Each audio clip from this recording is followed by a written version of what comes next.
Start करने Archimedes principal. आज हम लोग पढ़ेंगे बेटा। Today my topic is Archimedes principal.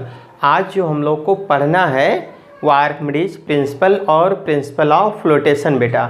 दो टॉपिक्स हैं और टू लॉज हैं। पहला आर्किमिडीज प्रिंसिपल और दूसरा प्रिंसिपल ऑफ फ्लोटेशन। तो ध्यान दीजिए, एग्ज़ाम में भी आते हैं दोनों। तो जैसे हम लोग न्यूटन के लॉज को पढ़े, न्यूटन ग्रेविटेशनल लॉ पढ़ा, न्यूटन मोशंस, ठीक है, 3 लॉज पढ़े, उसी तरीके से आज आर्किमिडीज के लॉज को पढ़ेंगे। आर्किमिडीज कौन है? ये भी साइंटिस्ट हैं, ठीक है। जब वाटर फ्लो करता है तो वाटर में क्या कंडीशन होती है, यानी ए फ्लोटेशन टॉपिक से है, ठीक ना। फ्लोटेशन पार्ट्स में वाटर की कंडीशन पे स्टडी किया इन्होंने, आर्किमिडीज ने। अब इसके बाद हम लोग देखते हैं Archimedes statements of Archimedes principles. देखो बेटा ध्यान दो, ये क्या कहे? When an object is Holi और पार्शियली, होली का मतलब कंप्लीटली और पार्शियली का मतलब थोड़ा सा, ठीक है। इमर्ज मीन्स डूबा हुआ, ठीक है। Sink, emerge in a liquid, it experience a bind force, ठीक है, और अपथ्रस्ट फोर्स, दोनों एक ही हैं। अपथ्रस्ट और प्रेशर मैं आपको बता चुका हूँ। Upthrust force which is equal to the weight of liquid displaced by the object। कहने का मतलब आर्किमिडीज ने क्या कहा? आर्किमिडीज ने यह कहा कोई भी बॉडी ऑब्जेक्ट, ठीक है, किसी वाटर में कंप्लीटली या पार्शियली अगर डूबी हो, इमर्ज्ड हो, तब क्या होगा? तब यह होगा उस पर जो फोर्स लगेगा, कौन सा फोर्स? बाइंड फोर्स या अपथ्रस्ट फोर्स। बाइंड फोर्स की बात आ गई, या अपथ्रस्ट फोर्स, ऐसा फोर्स जो क्या हो? ऊपर की तरफ लगता हो। जैसे पानी में डूब जाइए कोई भी, ठीक ना, जब कोई पानी में नीचे जाता है तो एक बार वाटर भी उसका अपोज करता है, और वाटर नहीं एक्चुअली में वो अपथ्रस्ट फोर्स है जो नीचे से ऊपर की तरफ फेंकता है, ठीक है। कब तक ऐसे प्रोसेस चलेगी? जब तक वो बॉडी कंप्लीटली सिंक ना हो जाए। और सिंक कब हो जाएगी अभी बताते हैं। कहने का मतलब जो नीचे से फोर्स लग रहा है ऊपर की तरफ, ये क्या है? आपका अपथ्रस्ट फोर्स, ठीक है। इसी को बोलते हैं बाइंड फोर्स, ठीक ना। तो क्या हो जाएगा? Equal to the weight of liquid displaced by it, ठीक ना। यह दोनों क्या हो जाएंगे? इक्वल हो जाएंगे। दैट इज, आप नोट कर सकते हो ये condition, buoyant force acting on an object equal to, ये आपका, ठीक है, buoyant force acting on an object equal to weight of liquid displaced by the object, ठीक ना, displaced by the object. This is the Archimedes principle. फिर से समझिए, Archimedes scientist थे, उन्होंने, ठीक है, अपना प्रिंसिपल दिया, लॉज दिया, रूल। उन्होंने क्या कहा? जब कोई बॉडी पानी में, वाटर में थोड़ी सी या कंप्लीटली, ठीक है, डूबी हुई होगी, तब क्या होगा? यानी जो अपथ्रस्ट फोर्स लगेगा, वाटर जो डिस्प्लेस्ड कर रहा है उसके क्या हो जाएगा? इक्वल हो जाएगा। किसके? बॉडी के, ठीक है।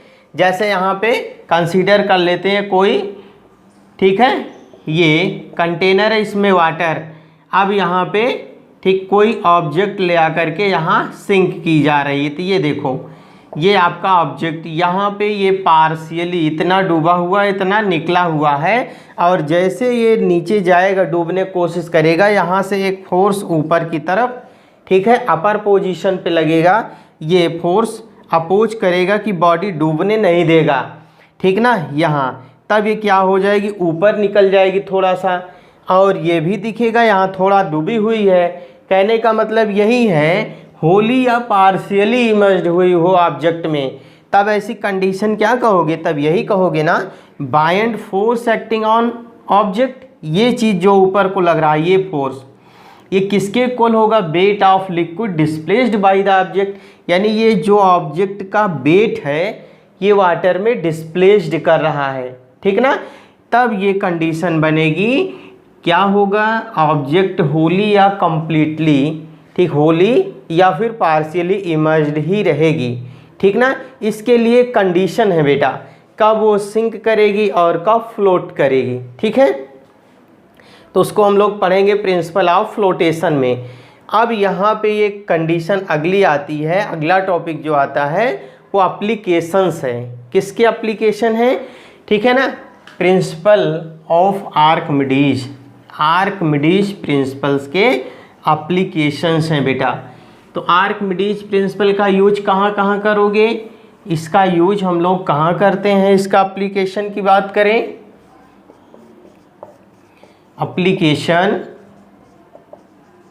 एप्लीकेशन ऑफ आर्किमिडीज प्रिंसिपल, ठीक ना।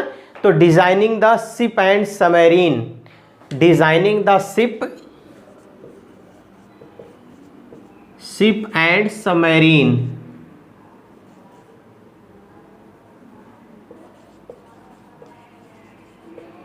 ठीक ना। शिप एंड सबमरीन, पनडुब्बियों में, जहाज बनाने में, और कहाँ पे? लैक्टोमीटर में यूज करते हैं, लैक्टोमीटर। लैक्टोमीटर क्या है? जो मिल्क की प्योरिटी को वेरीफाई करता है, ठीक ना। तो वहाँ इसका यूज करते हैं बेटा, किसका? इसी का, किसका? आर्किमिडीज प्रिंसिपल का। और क्या? रिलेटिव डेंसिटी को मेजर करने के लिए, रिलेटिव डेंसिटी में इसका यूज करेंगे, ठीक ना। ये सारे एप्लीकेशंस हैं आर्किमिडीज प्रिंसिपल के, ऐसे बहुत सारे एप्लीकेशंस हैं। उसके बाद जो अगला टॉपिक हम लोग को पढ़ना है वो क्या है? Principal of flotation. ये बेटा इंपॉर्टेंट टॉपिक्स हैं, सब लोग इसे ज़रूर देखें। Principle of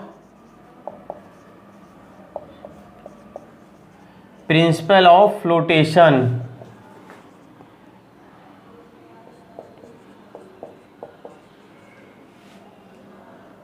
principal of flotation क्या है? According to this law, according to principle of flotation, according to this law,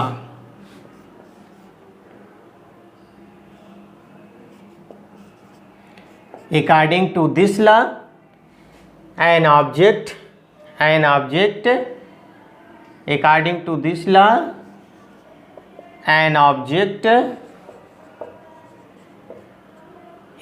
to this law an object will float in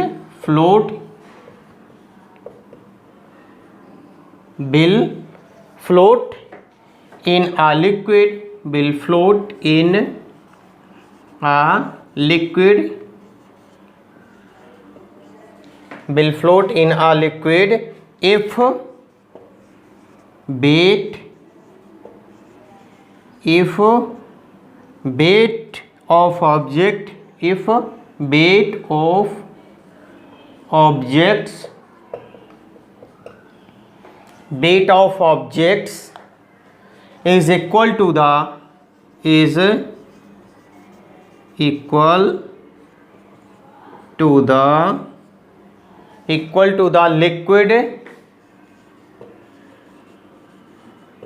liquid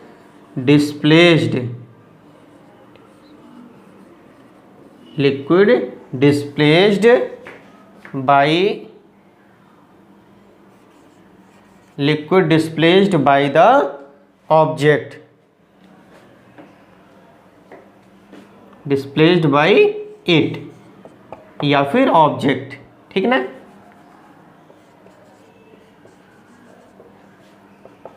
देखो बेटा, according to this law an object will float, object कब float करेगा, कब तैरेगा, ठीक है, कब तैरेगा? इन अ लिक्विड, वाटर में, if weight of objects is equal to the liquid displaced by it. कहने का मतलब object equal to weight of liquid displaced by it. ये इसका फार्मूला। इस वीडियो में ये चीज़ टू लार्ज। इस वीडियो में हम लोग क्या पढ़े? पहला ला आर्किमिडीज प्रिंसिपल जो मेन इंपॉर्टेंट पॉइंट्स हैं, और दूसरा प्रिंसिपल ऑफ फ्लोटेशन, ये चीज़। तो ये प्रिंसिपल ऑफ फ्लोटेशन का एक तरीके से फार्मूला, ठीक है। Weight of object equal to weight of liquid displaced by it.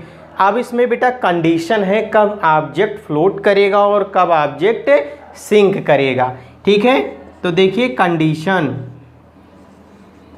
Condition क्या है?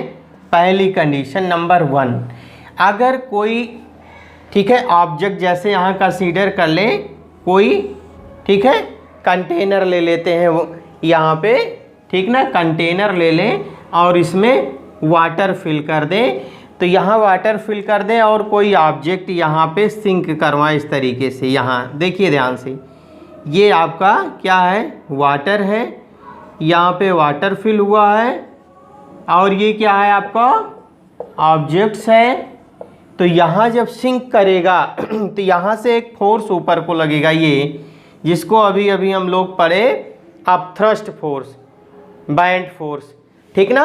तो कहने का मतलब क्या है? जब ये अपथ्रस्ट फोर्स ये मैक्सिमम हो जाएगा और ये ऑब्जेक्ट का वेट क्या हो जाएगा? ऑब्जेक्ट का वेट मिनिमम हो जाएगा, तब क्या कर जाएगी? बोलो ऑब्जेक्ट, तब क्या हो जाएगा? तब ऑब्जेक्ट फ्लोट करेगी, यानी ऊपर निकल जाएगी।